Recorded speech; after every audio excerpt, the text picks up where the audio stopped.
Olá, estamos dando início a mais um programa Debates Le Monde Diplomatique Brasil, uma iniciativa do jornal Le Monde Diplomatique Brasil, em parceria com a TV PUC, com o canal universitário e com a TVT, a TV dos Trabalhadores. Hoje nós vamos tratar do tema da liberdade religiosa. Uma liberdade que tem sido ameaçada e que tem sido combatida ultimamente, principalmente por religiões fundamentalistas que não toleram a diferença, né? E nós precisamos compreender esse processo e entender o ponto de vista daqueles que hoje são as vítimas dessa perseguição. Para falar da intolerância religiosa, da liberdade religiosa, nós convidamos o Babalaô Ivanir dos Santos, que eu vou apresentar para vocês agora. Aliás, eu vou reapresentar, porque é uma alegria ter o Ivanir aqui conosco outra vez. Ele já esteve presente no nosso programa e ajudou a esclarecer muito as questões que nós vamos tratar hoje. É uma continuidade, então. O Babalaô Ivanir dos Santos, ele é doutor em História Comparada pela Universidade Federal do Rio de Janeiro, é membro da Associação Brasileira de Pesquisadores Negros, do Laboratório de História das Experiências Religiosas e do Laboratório de Estudos de História Atlântica das Sociedades Coloniais e Pós-Coloniais. Coordenador da Coordenadoria de Religiões Tradicionais Africanas, Afro-Brasileiras, Racismo e Intolerância Religiosa, e vice-presidente para a América Latina no Conselho Internacional dos Descendentes das Religiões Ancestrais Africanas. Ivanir, é uma satisfação, uma alegria ter você aqui conosco de novo, para trazer para os nossos telespectadores um maior esclarecimento sobre essa violência que tem começado, aliás, tem recrudescido, porque a discriminação sempre esteve presente, junto com a questão do racismo, a questão das religiões afro-referentes, né? Então, eu queria começar com você, que você comentasse uma das últimas violências, esse assassinato da mãe Bernadette, com 22 tiros, né? O que é isso? É uma continuidade de uma perseguição às religiões afro? Como é que você entende isso? É um assassinato muito simbólico, se levarmos em conta que nós estamos falando de uma liderança quilombola, que são descendentes justamente, né, do nosso povo, que de uma certa forma reivindica a terra, levando em conta que a abolição não fez a reforma agrária, muito pelo contrário, nos foi negada a terra, a lei de terra proibia que os negros tivessem terra, então ela é remanescente justamente desta luta de Zumbi dos Palmares. Outro lado importante observar que ela era portadora das nossas tradições espirituais, culturais e sociais, a sua ação, inclusive, uma ação muito voltada pela questão social e da religiosidade. Então, esse crime é tudo aquilo que, simbolicamente, uma sociedade tem feito com o nosso povo. Juntando o assassinato dela, juntando o extermínio de adolescentes e jovens negros em comunidades e crianças também, que cresceu muito nos últimos tempos, tem demonstrado que o Estado brasileiro, após a República, não deu direito de cidadania para essa população, quer dizer, não respeitou esses direitos. E aí esse assassinato junta também esse pensamento fundamentalista, conservador, não só religioso, porque ele é religioso, social e político. Ele está em todas as esferas, ele cresceu muito nos últimos 4 anos, né? Ele se sentiu encorajado a partir de que alguns segmentos da sociedade usavam o discurso de que o Brasil era um país ocidental cristão, do ponto de vista de civilização. E os outros segmentos, fora dessa lógica ocidental, não eram civilizados. Então, esse crime demonstra justamente isso. E no momento de que a sociedade brasileira, digamos que está de novo em transição, ela está de novo em transição. Não está consolidada a democracia, a liberdade, não está ainda. As pessoas estão pensando que está, mas não está. Nós demos um passo importante no processo eleitoral, mas é preciso consolidar.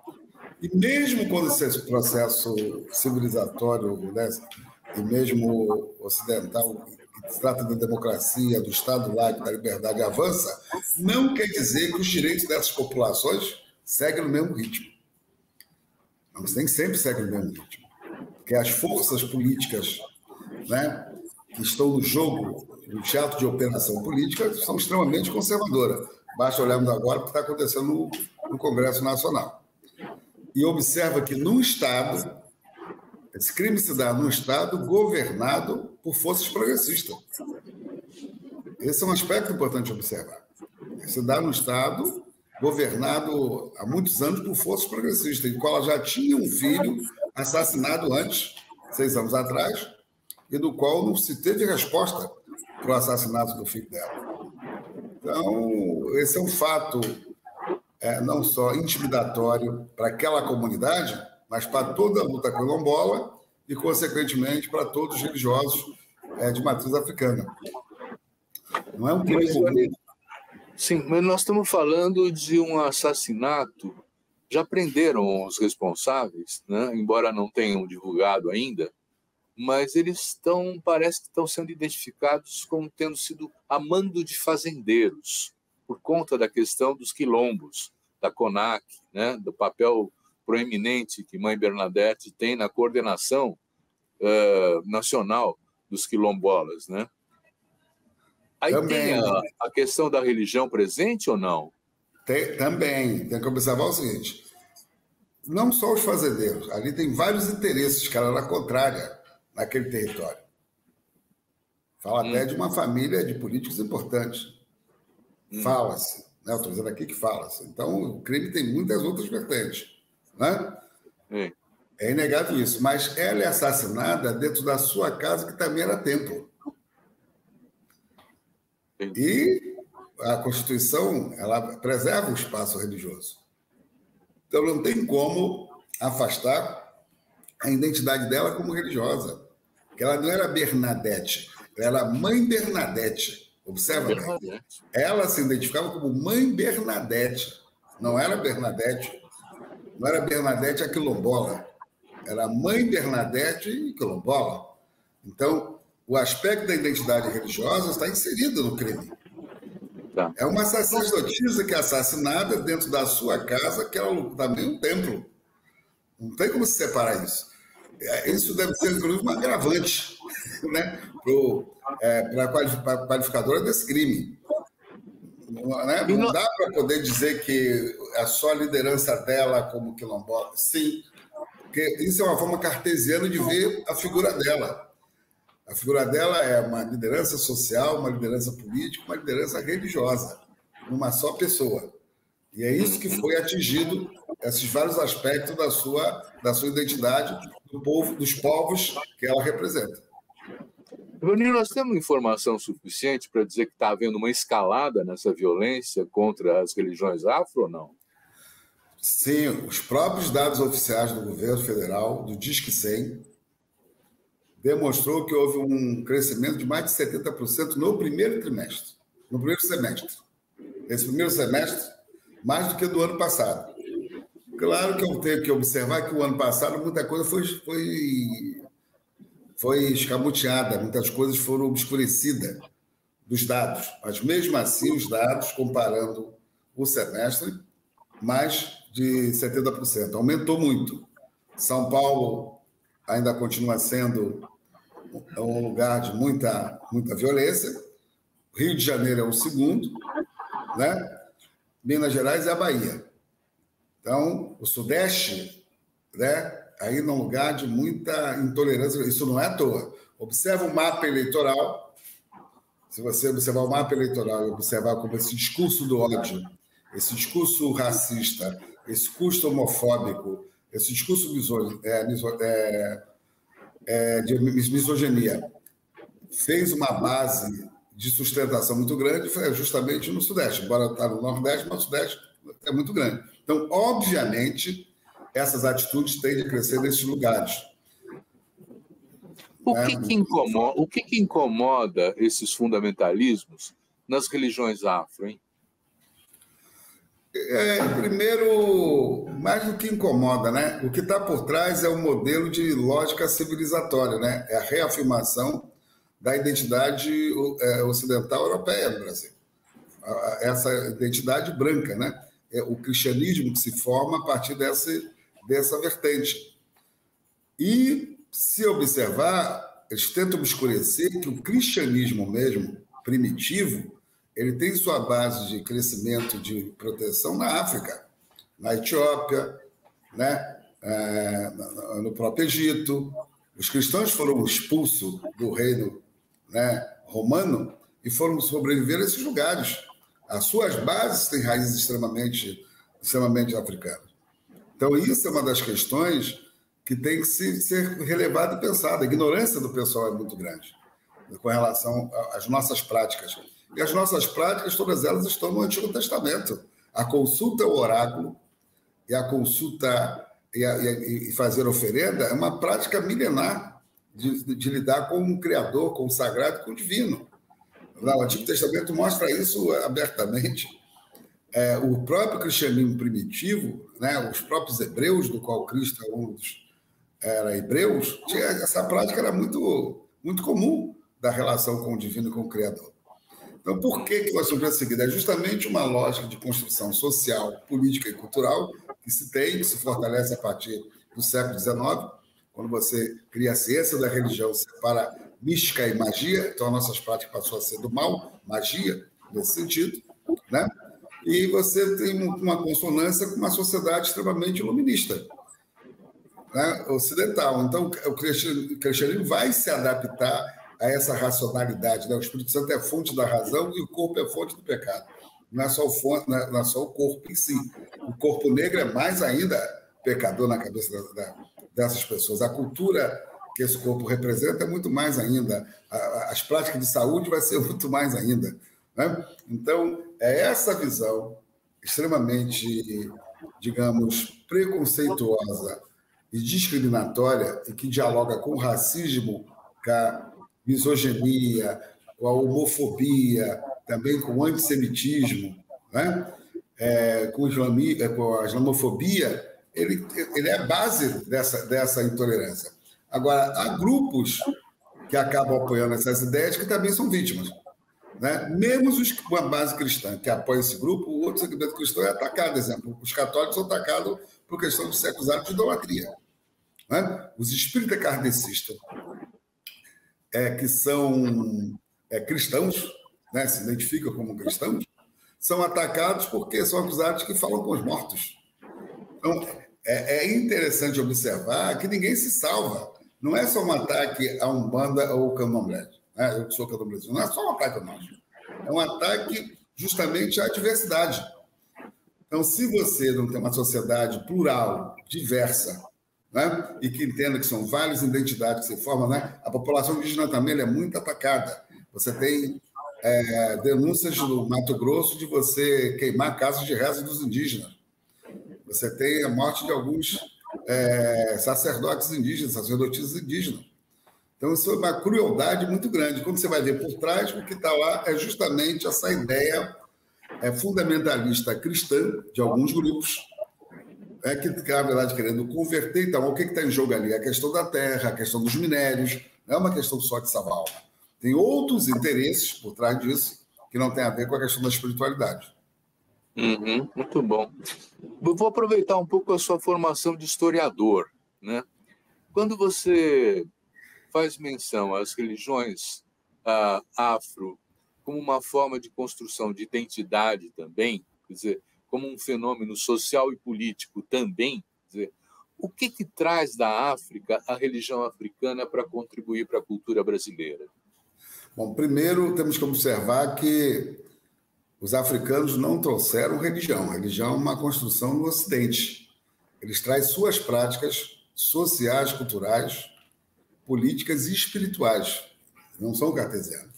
E uma das melhores contribuições do ponto de vista da identidade hoje da cultura brasileira está onde? No samba. O samba nasce da onde? A partir do samba de terreiro, né? Que você tinha por trás dos espaços de culto. Rio de Janeiro mostra muito isso nitidamente. A Bahia também, então, muito enormemente. Você fala do samba de roda. Se você olhar a capoeira também fazia parte de uma espiritualidade, ela virou uma cultura. E ela hoje, ela expressa, se tem uma expressão cultural de presença em outros países, como uma cultura brasileira, é a capoeira. Ela está presente em vários países. Então, isso é mais uma herança nossa. Se você olhar mesmo o jongo, que é uma expressão importante cultural, se você olhar as congadas, né? Também é uma expressão cultural muito forte. Não tem como você olhar a cultura brasileira sem essa contribuição da cultura africana, que veio da sua religiosidade, da sua espiritualidade, vamos assim dizer, né? Ou você também olhar isso com relação à população indígena. Se você tira essas identidades, tanto a marca da identidade cultural legada pelos os africanos escravizados, né, e os seus descendentes, e tirar dos indígenas, sobra muito pouco para dizer que é cultura brasileira. Só vai sobrar o quê? Que você é uma cultura europeia? Então, a disputa que se tem o tempo todo é contra essa forma hegemônica de entender cultura, do que é o bom e do que é o ruim.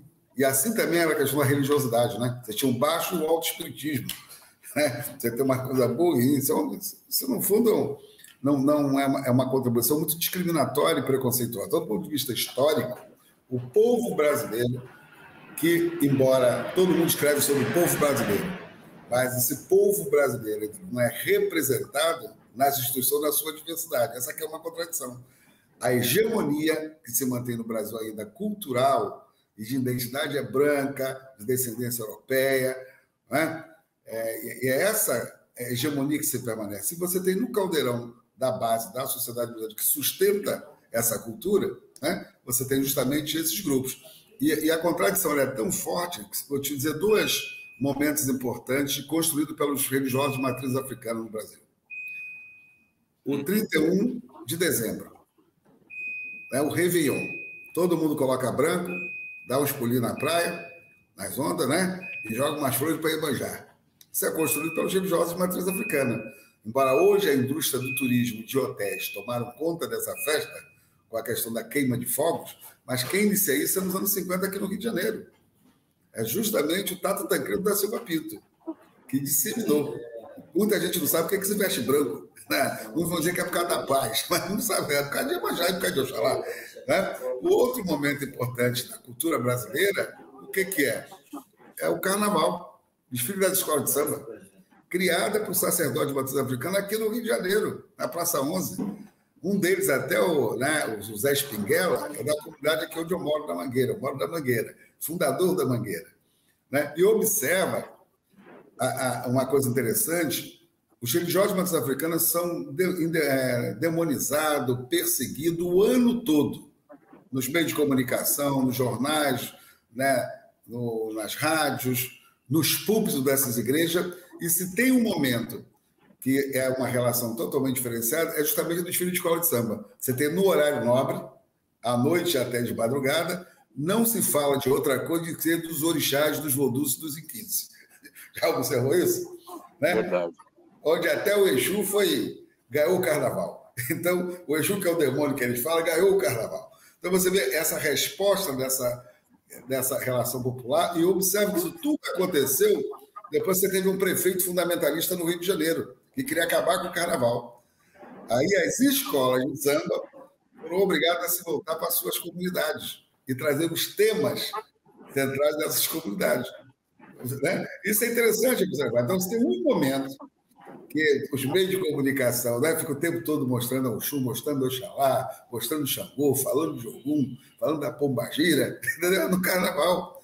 Então, é muito interessante. E é o momento que você tem mais turista no Brasil. São duas festas, ainda mais aqui no Rio de Janeiro, que você tem muito turista, dá muito dinheiro para as prefeituras. Então, essa marca está lá, o maracatu, no Recife. Né? Observe que essa marca negra, ela é que marca essa identidade negra aliada com os indígenas, porque também não é só uma coisa negra, ela tem um diálogo com essa outra cultura. Então, não é a valsa nem a polca que faz expressão popular né, nesse momento da identidade brasileira. Mas não pode ser usada também como folclore, né? Quer dizer, a ideia, por exemplo, de que hoje em dia nós temos um movimento negro unificado, mais forte, mais articulado para a defesa dos seus direitos, né?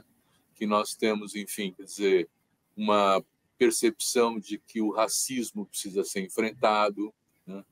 Essa dimensão sociopolítica tem feito juntar o movimento quilombola, se transformou num movimento forte, o movimento negro cresceu. Há elementos de resistência articulada entre as religiões de matriz africana? Olha só, você me deu uma grande dica para me te anunciar uma coisa aqui.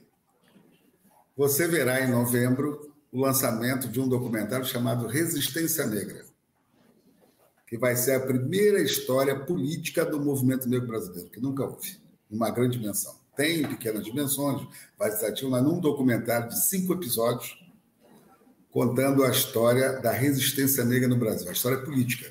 Você vai perceber que teve a luta dos direitos civis do Brasil muito antes dos Estados Unidos. Você tem como referência de luta de direitos civis os Estados Unidos. Você conhece os grandes ícones da luta americana. Você tem a luta dos africanos, né, pela libertação, a luta de Mandela contra o apartheid, todo mundo desconhece, mas no Brasil, na memória ampla da sociedade, pouco se conhece. Um politizado ou outro que conhece um pouco, como você muito bem colocou, a história do próprio BNU. Mas o BNU não é o único, ele é uma das organizações. Nós vamos ter, essa história a gente vai contar desde o século XIX, e é uma produção que os roteiristas são negros e negras, a diretora é uma negra, a população LGBTQIA+, os entrevistados, na sua ampla maioria, quase vou te garantir, em torno de 96%, são doutores e personagens negros e negras. Os brancos que tem ali, tem 3, são entrevistados porque é reportagem de televisão, mas assim falando. Isso é novo no Brasil, como dramaturgia, porque a dramaturgia brasileira que nos trata, ou trata de briga de território, quem vai ser chefe da quadrilha, né? Ou quem vai matar o outro na quadrilha, na questão da violência, ou uma dramaturgia que fala de resistência cultural, que é importante, mas nós vamos falar da resistência cultural, política, econômica e espiritual deste povo. Né? Desde o século XIX. E eu sou o autor da série. Opa. Eu sou o autor da série. Bom, vamos assistir, vamos fazer propaganda dela. Então é o seguinte, então essa vai sair pela Globoplay. Observa bem. E todo o conteúdo narrativo é nossa, não houve censura. Né? Eu estou acompanhando todo o processo, daí foi as condições que eu coloquei, a ideia fui eu que levei, inclusive. Né? Então, o que eu estou dizendo é o seguinte, assim, você vai ver uma história que se tem no Brasil que pouca gente conhece. Então, o MNU é uma faceta contemporânea importante, mas não só ele, o negro também é importante, né? A CONEM também é importante, as mulheres negras foram muito importantes nessa virada, né? Principalmente no final dos anos 90, né? No meio dos anos 90, o surgimento das articulações de mulheres negras é fantástico, tá? Muito envolvida, assim como outros grupos, como o Guelé 10, o CEAP, o CERT, né? E outros grupos importantes, o NEM, em Santa Catarina, né? Teve muitos grupos que trouxe essa agenda moderna, porque essa agenda moderna, inclusive, ela não nasce só no movimento negro, digamos, mais de esquerda progressista, ela vai nascer num conjunto mais geral. Por exemplo, as práticas que nós temos de políticas públicas, não pode falar nelas se não falar tanto na iniciativa no governo Brizola, no Rio de Janeiro, do Abdias, nos anos 80, ou, na verdade, nos anos 90, nos anos 80 ainda, e nos anos 90, o papel do Hélio Santos e do Ivaí Augusto em São Paulo, no Conselho da Participação da Comunidade Negra. Então, tem muitas contribuições dadas, tem muita diversidade nesse movimento negro. Né? Não é um movimento, são vários movimentos. Então, acho que, inegavelmente, que a agenda tanto religiosa, que sempre houve resistência, na verdade, o movimento negro sempre resistiu, o movimento negro mais organizado, mais progressista, regia a questão religiosa, na verdade, sempre teve problema com relação a isso. Né? Também com uma questão cultural, também era muito mais utilitária. Mas quando ele entende, ele incorpora, é inegável que a questão quilombola, uma questão cultural e a questão também religiosa, ganha uma dimensão política muito grande. Eu mesmo sou fruto dessa construção. Né? Eu sou fruto dessa construção. Eu sou um quadro forjado no movimento negro brasileiro. Eu não fui um quadro forjado no sindicalismo, que é importante, ou no movimento estudantil. Que observa bem, os grandes lugares que formam quadros militantes, né, do ponto de vista da sociedade e tudo dos setores progressistas, é onde? A universidade e o sindicato. Né? Então, esse movimento ele sempre foi marginalizado, na sua ampla maioria, porque ele não surge, né? Ou ele é dissidência de um desses lugares, né? Muitos foram estudantis, não achavam que as suas forças políticas não tratavam esse tema como um tema importante. Foi assim que o MNU surge, né? O MNU surge justamente a partir de uma cisão, né? No fundo é isso. E militantes importantes como Hamilton, né? Como o Júlio Tavares, o próprio Milton, Rafael, tem uma galera muito grande, né? A própria Lélia, tem muita gente que é importante que não concordou com essa lógica. E sempre houve conflito. Nos anos 90, os setores partidários se abrem para receber a questão racial, se abrem. Mas observa que ainda não entenderam que esse tema é um tema central para a democracia brasileira. Ainda não compreenderam isso.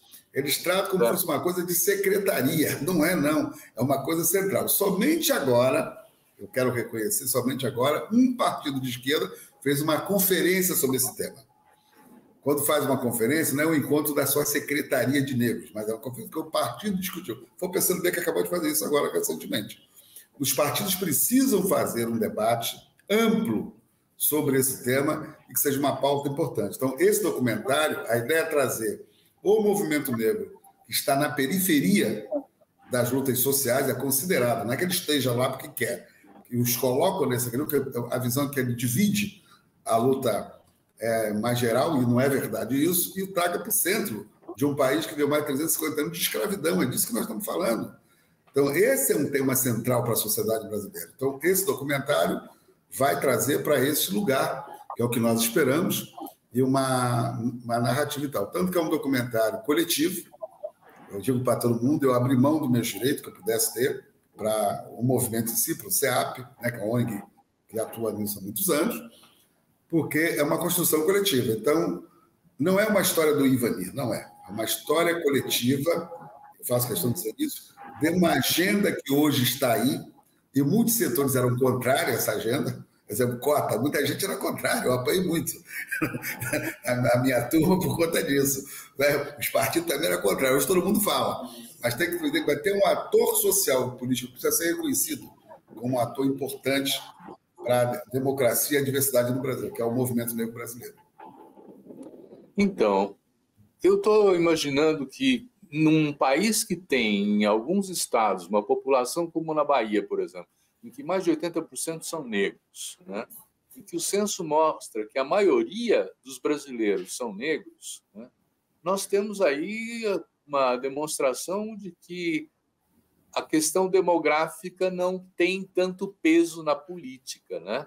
Porque os movimentos de resistência negros, né, eles estão se tornando mais fortes, mas nós temos um passado que é uma visão colonialista, né? Sim. E hoje em dia nós temos uma teoria nova que é a descolonização, né?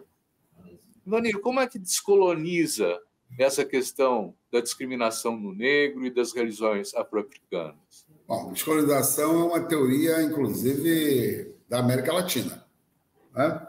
Ela surge com os intelectuais da América Latina, Quijano no México, né, Agostinho e outros lá, né, em Porto Rico, uma teoria muito importante. No Brasil, você tem que discutir a descolonização, mas não só a descolonização do ponto de vista da mentalidade, mas você tem que discutir também a questão do racismo em si, e essa visão que a África está discutindo, que é pós-colonial. A África é diferente da América Latina, né, nesse tema. O problema é como é que você faz as pessoas pensarem que o pensamento iluminista ocidental ele traz em si, né, justamente os fundamentos do racismo estrutural, como alguns dizem, ou institucional, como outros dizem, na estrutura das instituições. Então, um dos motivos que você tem uma população enorme negra no Brasil, isso não se traduz na participação política, é porque as estruturas, seja ela qual for, as estruturas partidárias, seja estruturas sindicais, seja estruturas sociais, que seja a academia, seja o executivo, legislativo, judiciário, seja a igreja, ou seja o mercado, é hegemonicamente branco. Essa é uma questão central que você tem que se entender. Então, a relação de reprodução de poder, ela se faz com muita tranquilidade. E os negros não estão neste lugar. Um ou outro consegue furar a bolha, né? Mas não está nesse lugar. Então, essa é uma questão central. Isso remete à escravidão. Se tivesse feito assim como Luiz Gama queria, né? Fosse feita a reforma agrária, naquele momento da abolição, eu te diria que quem estava hoje precisando de cota era a população branca, não era a população negra. Não foi feito. As transformações sociais que pudessem inserir essa comunidade, não. O que é que nos resta hoje? Como justamente não tem nada mais colonial hoje na contemporânea do Brasil do que a ação da polícia, somente da polícia militar. Observa, nem nos estados de maioria negra, de governo progressista, cito aqui a Bahia, observa os índices de violência na Bahia com relação à população negra. Governo progressista. Então, você tem uma questão que é de estrutura de mentalidade colonial, que ela é muito mais ampla na sociedade. Por mais que nós temos avançado em setores da academia nesse debate decolonial, né, ele ainda é muito incipiente para dar a resposta política que nós precisamos. É inegável que houve um crescimento de participação de homens, mulheres negras, né, na esfera política. Mas é muito insuficiente ainda. Porque mesmo nessas esferas onde nós estamos crescendo, o poder central dos partidos e das representações majoritárias são brancas. Vocês não percebem isso. Ou seja, eles não são capazes de pegar os negros e colocar numa disputa majoritária. A Bahia mostrou isso na disputa da prefeitura. Quando o movimento incensou uma candidatura aqui e tal, aí as lideranças do local pegaram uma outra negra também, né, e botaram no processo. Ou seja, não é um processo de respeito a esse processo de construção que a população negra faz, mas ainda é suficiente. Por quê? Como é que a gente atinge a grande maioria da massa negra? Esse é um desafio que nem sempre se vê como pobre, mas não se vê como negra. Até sente alguma coisa. Mas quando diz da consciência, isso não chegou ainda. Está chegando mais agora, até com a questão do hip hop, né, de algumas questões de ter aumentado o número de representação nos audiovisuais, isso inegavelmente isso acaba tendo um impacto, mas vai para onde isso? O grande debate agora é para onde isso vai. Está posto que essa disputa está dada na sociedade, mas ninguém sabe para que lado vai. Então, temos que observar, a sua observação é muito importante, mas tanto os intelectuais negros e negros, que agora têm uma massa crítica maior na universidade do que tinha nos anos 90, que nos anos 80. Hoje, inegavelmente, tem. Muitos até estão achando que vão fazer seu caminho próprio, né? Acho que a internet resolve tudo, entendeu? Não. A internet ela é importante, mas se a rua não estiver fervendo, não muda a estrutura. A internet, todo mundo vê, é legal e tal, mas se todo mundo botar povo na rua, a coisa não segue. Pois é, nós estamos falando de botar povo na rua, quer dizer subjetividade, quer dizer engajamento, né? Isso. E nós temos uma história de lutas também dos negros no Brasil que não é conhecida, é a história dos vencidos, que é ocultada pelos vencedores. Eu estou falando, por exemplo, da experiência do Quilombo de Palmares, que chegou a ter metade da população da capitania de Pernambuco e resistiu mais de 100 anos aos ataques dos portugueses. 3 gerações viveram lá, né? Chegou, o filho nasceu lá, o neto nasceu lá, nesses 100 anos, e houve uma expressão de um comportamento, uma atitude, uma organização da sociedade diferente da colonial, mais equitativa, mais solidária, né? Essas coisas precisam ser mostradas. Você não acha? Por isso que essa história não é mostrada na sua grandiosidade, porque é muito interessante observar como é que a história da resistência negra, ou da sua capacidade de mostrar uma sociedade alternativa, não é lembrado assim. Quilombo de Palmares é resistência, que foi muito mais do que a resistência. Ele era uma economia diferente da monocultura que era da colônia, ele era uma terra coletiva diferente do que era naquela época. Ele tinha brancos pobres que viveram em Palmares, né? Então, Palmares foi muito mais do que isso e, de fato, houve uma população que não viveu com a experiência da escravidão. E por que Palmares tinha que se destruir Palmares? É igual o Belém e Cartago, né? Assim como tinha que destruir Cartago, tinha que destruir o Império Romano, o colonialismo português tinha que destruir Palmares, porque Palmares já interferia na economia da capitania de Pernambuco. Ele tinha negócios, inclusive. Eles tinham negócios, até disse que o negócio com os holandeses. Então, Palmares, o símbolo de destruir Palmares é muito mais do que você destruir um lugar de resistência à escravidão. Era, na verdade, uma possibilidade de construção de uma nova sociedade. Tanto que, em Palmares, você tem dois discursos, duas visões que foram muito diferenciadas, que era de Gangazumba, o qual o governador de Pernambuco oferece a ele liberdade para todos aqueles que nasceram livres em Palmares, e que todos os outros que tinham sido escravizados, fugidos, fossem entregues aos seus senhores. E o Gangazumba, mais ou menos, estava aceitando essa proposta, tanto que vai para Cucaú, recebe uma terra chamada Cucaú, que hoje está até meio desaparecido na história. E que Zumbi, que era um jovem negro, né? Era o chefe da guerra, digamos assim, o ministro da guerra de Palmares, que ele dizia que enquanto houvesse um escravo, um negro escravo no Brasil, jamais seremos livres. Ele tinha uma visão estratégica, por isso que ele vai fazer o embate, né, do que ele fez. Mas essa dimensão que você coloca muito bem, né, de democracia, isso antes da República, né? Isso é antes da República. Isso é antes, inclusive, da Revolução Francesa. Isso é antes da Revolução Americana, que são as duas grandes revoluções ocidentais, né? Todo mundo pega como referência. Palmares é uma revolução interessante nesse sentido, mesmo que possa ter sido derrotada militarmente, mas foi vencedora moralmente. Observa o eco do que deu essa questão de Palmares. As pessoas têm que entender isso, né? Tanto que a própria Mãe Bernadette é o símbolo contemporâneo dessa luta, que é uma luta cotidiana até hoje da comunidade negra, ou seja, mesmo quando se estabelece a República, esses feitos não são lembrados. Eu vou dar um fato aqui importante. Tinha um negro que foi candidato no Rio de Janeiro pelo Partido Republicano em 1905, chamado Monteiro Lopes. Monteiro Lopes é candidato pelo Partido Republicano. Você sabe qual é o lema do Monteiro Lopes? Negro e socialista. Não tinha Partido Comunista no Brasil? Mas as ideias socialistas existem. Já existiam, já circulavam entre a comunidade negra. Né? Tinha a Liga Operária no século XIX. As pessoas não sabem que tinha Liga Operária negra no século XIX.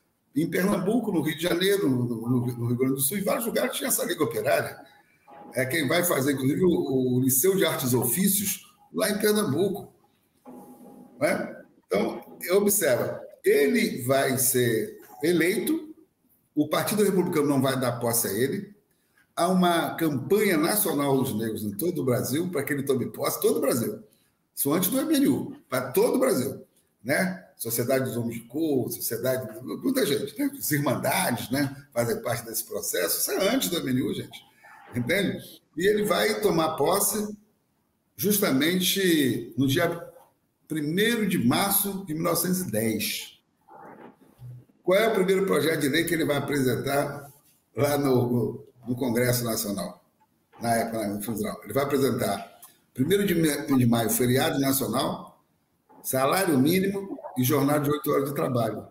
Alguém lembra de Monteiro Lopes? Alguns progressistas sindicatos lembram de Monteiro Lopes? Então, observa que mesmo nos setores progressistas, o apagamento dessas memórias negras é impressionante. Você tinha Partido Negro, Partido Socialista no século XIX, entendeu? As pessoas pegaram essa história, moldaram essa história, ela vai desembocar em 22, entendeu? E essa memória toda ela é apagada. Como se nós não tivéssemos uma memória de luta. Então, o que eu estou falando não é só lembrar Palmares, é lembrar dessa contribuição que os negros deram. Então, Monteiro Lopes é um exemplo clássico. A história por isso que essa sua série que vai entrar no ar é importante, né, para resgatar um pouco essas coisas. Porque eu vejo... Para trazer essas memórias. Porque, né, embora muita coisa não está na série ainda, porque 5 episódios para contar mais de Não tem tempo todo, né? E venham mais sérios. Mas tem uma pincelada boa, mas pelo menos só o fato de você colocar essa questão, tanto assim, o que eu estou achando boa, que até os progressistas nossos, né, os brancos, estão, pô, que boa, ele vai acontecer, mas ninguém tomou uma iniciativa. E aí, observe, eu tive que conversar com a Globoplay, negociar, para poder fazer a série. Porque todo mundo acha muito legal, mas as pessoas não apoiam essas ideias. Ainda mais quando vem da comunidade negra, porque o dinheiro vai para as produções brancas, ou de brancos que vão falar de negro, às vezes com muita boa vontade, de forma muito deturpada. Então, a série ela vai ter essa importância, né? Justamente para a narrativa e várias outras narrativas que existem na nossa comunidade e que foram feitas até numa produção muito pequena, né? Tem alguém que está fazendo a série das lideranças do MNU, eu tenho acompanhado, né? Mas não tem um impacto na sociedade como deveria ter. Então, nós temos que abrir esse caminho, essa possibilidade, para dizer que nós fazemos parte não só da história, mas nós somos construtores dessa história, que sempre nos nega todos os dias, todas as horas, e que nos criminaliza até hoje. Não é só no passado, somos criminalizados até os dias de hoje, o que dá, inclusive, nessa história do assassinato de Mãe Bernadette. Uhum. Vamos falar um pouco, então, das possibilidades a futuro, né?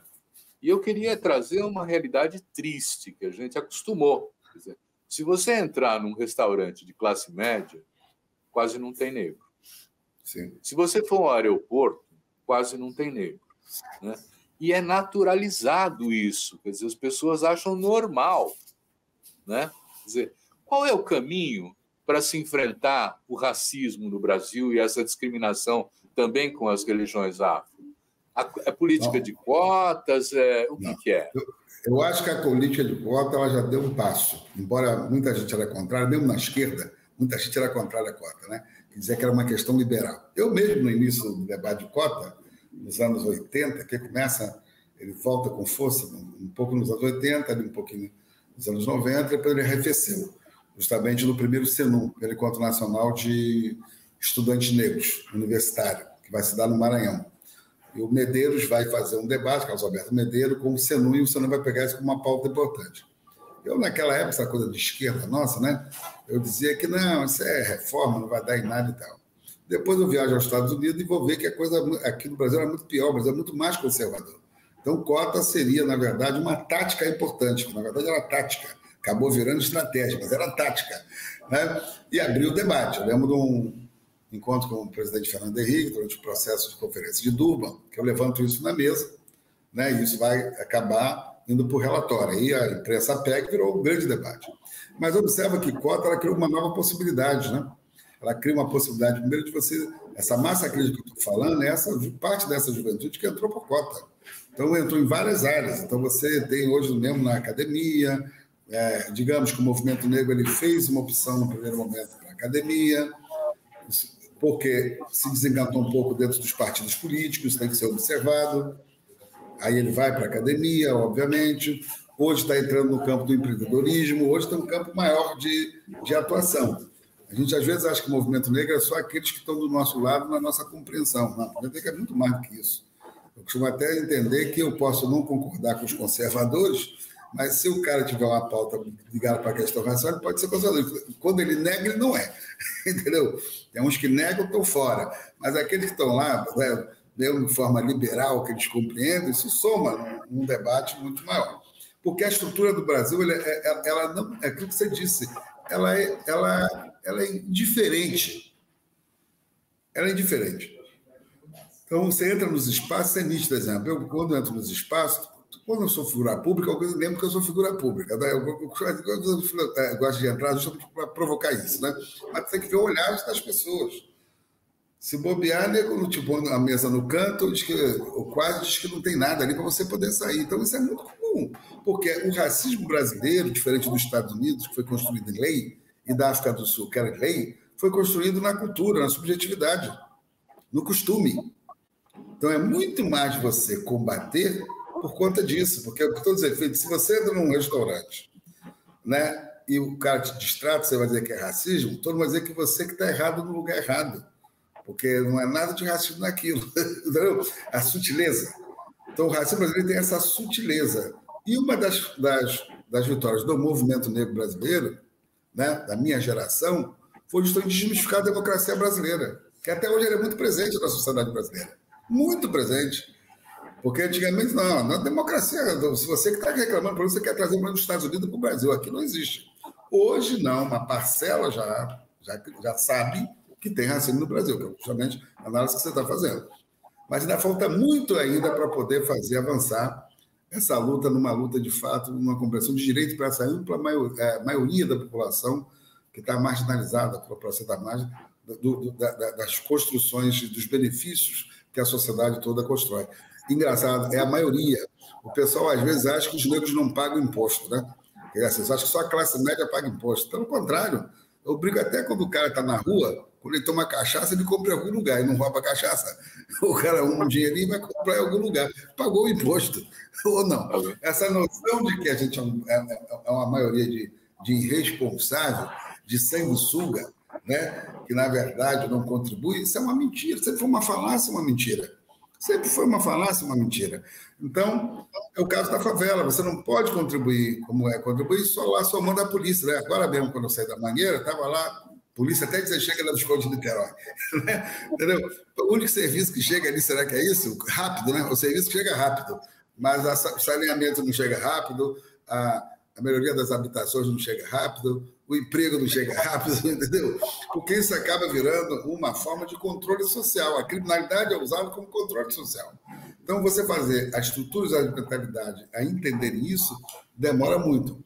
Eu avalio que a minha geração deu uma grande contribuição em desmistificar a democracia racial brasileira, embora há um esforço de se manter essa democracia, mas ela está ferida, ela não está morta, mas ela ainda está ferida, né? E acredito que as novas gerações que estão vindo aí agora, né, mais bem preparadas, com mais outras elaborações, com mais pesquisa, com mais atuação, eu acredito que ela chegue a mexer nisso. E aonde vai chegar também na história da intolerância religiosa, ou seja, da diversidade.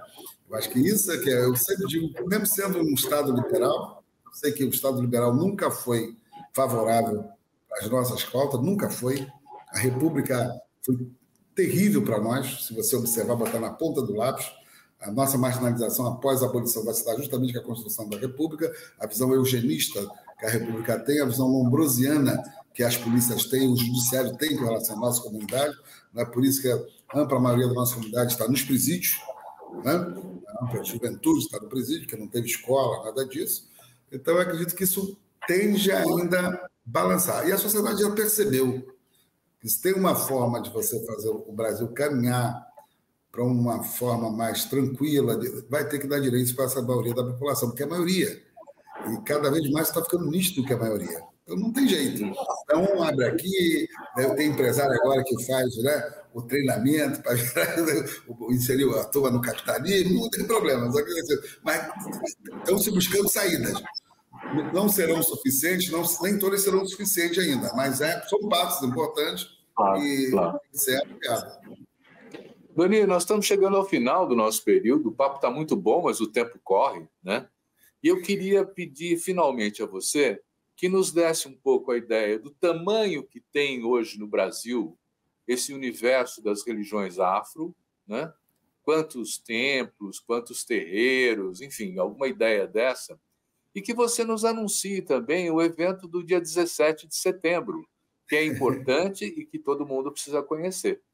Então, primeiro, eu vou dizer para você que não tem como quantificar, porque a maioria dos nossos cultos é feito em ambiente domiciliar, né? Na toa que templo, como aconteceu com a Bernadette, né? Era casa, residência e templo. E assim é. Mesmo os candomblés maiores, tem uma estrutura maior, mas assim é. Então, você tem milhares de lugares de culto, de templo, que não são quantificados por ninguém, mas eles existem, né? Eles têm uma vida social, espiritual muito grande nessas comunidades. Eu sempre brinco com todo mundo que antes do SUS existir, na Constituição de 88, o SUS de pobre era a casa de santo. Porque a gente esquece disso, né? Pobre, quando tinha problema de saúde, é onde? No pai de santo, na parteira, quando nasce o filho na parteira.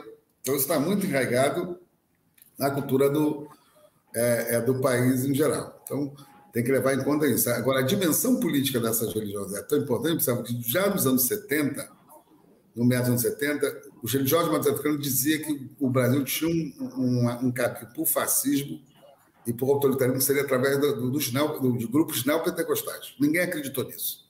E agora viram o que aconteceu. Se nós falávamos o tempo todo mundo achava que era coisa dos macumbeiros, que estão sendo perseguidos, essa é coisa que não tem a ver com a gente. A sociedade agora começa a entender que a intolerância religiosa ela é mais do que o ataque a Umbanda ou Candomblé. Isso é um projeto de unificação, inclusive, de um campo político, né, e de que fideliza o voto. Isso é bom e importante.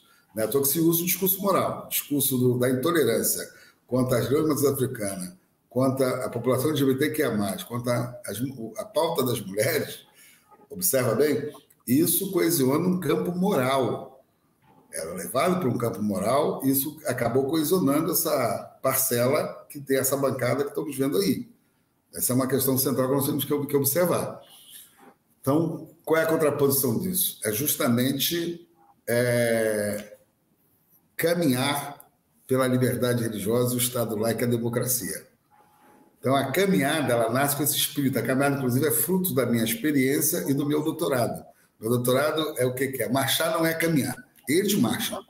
Quem marcha quer dominar o outro, quer convencer o outro, quer não sei o que o outro. Nós caminhamos.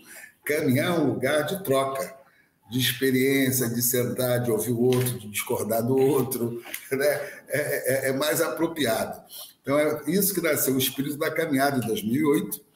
E ela sobrevive até hoje, estamos na 16ª caminhada, no dia 17 agora de setembro, em Copacabana, concentração das horas da manhã, é a nossa 16ª caminhada pela liberdade religiosa.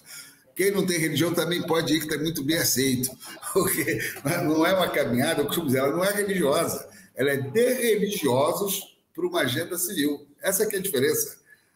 Não é para reafirmar nossos orixás, os nossos inquices, os nossos vodus, não é para reafirmar o Deus do judaísmo, não é para afirmar o Deus do islamismo, não. É mostrar que os religiosos, né, eles lutam e trabalham para manter a diversidade. Tem budista, tem wicano, tem Hare Krishna, né, tem islâmico, tem todo mundo. Então, essa é uma concepção que a sociedade brasileira precisa experimentar e viver. Então, em Copacabana, no dia 17, 10 horas da manhã, agora de setembro, é a nossa 17ª caminhada. Está vindo caravana do Brasil todo, que eu estou sabendo, até por conta do efeito com a Bernadette, faremos uma ampla homenagem à memória dela e vamos reafirmar a luta em defesa das liberdades, né, da luta contra o racismo e, obviamente, por democracia, né, que é liberal, mas por democracia, por liberdades, que é liberal, mas por liberdades, por diversidade, que é importante para nós, e o Estado laico. Então, vamos divulgar e convidar todos a participarem no dia 17 de setembro, em Copacabana, às 10 horas, desse importante evento que está sendo organizado em defesa das liberdades, dos direitos, da pluralidade, da diferença, enfim. Né? Direitos humanos. Eu agradeço a você esse carinho que você tem com essa causa, né? Eu costumo dizer que ela é uma causa. A causa ela é sempre maior do que um homem ou uma mulher. A causa é uma causa. A causa é nossa. A causa tem que ser de todos nós. Tá bom. Muito obrigado, Babalaô Ivanir dos Santos, por esse papo esclarecedor para todos nós.